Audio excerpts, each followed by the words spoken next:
tranquille. Tu crois que tu as le pouvoir de me faire ressentir les poissons dans ton beau vouloir?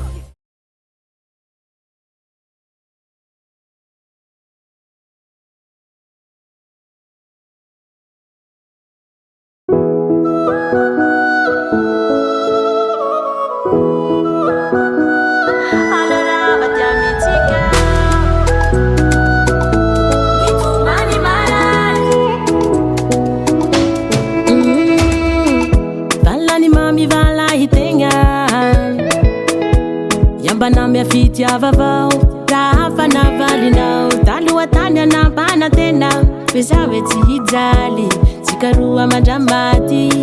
Kayumbi vandiabi Dama matani zaho Asambara nusafu safo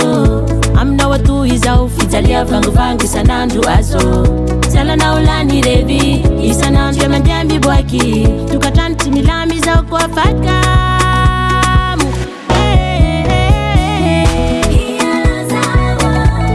Fatima Vita Hiala zaho Alora batia mitika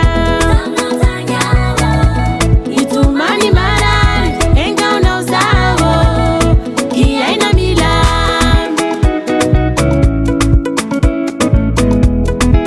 Nito voto mazo antena isanandro Grave ntui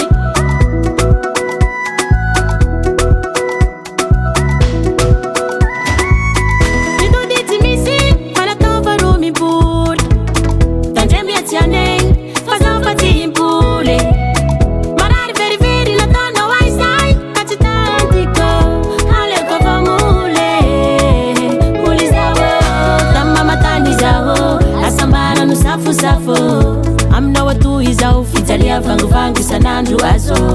Sala na ulani revi Isanandu ya mandiambi bwaki Tukatanti milami zao kwa faka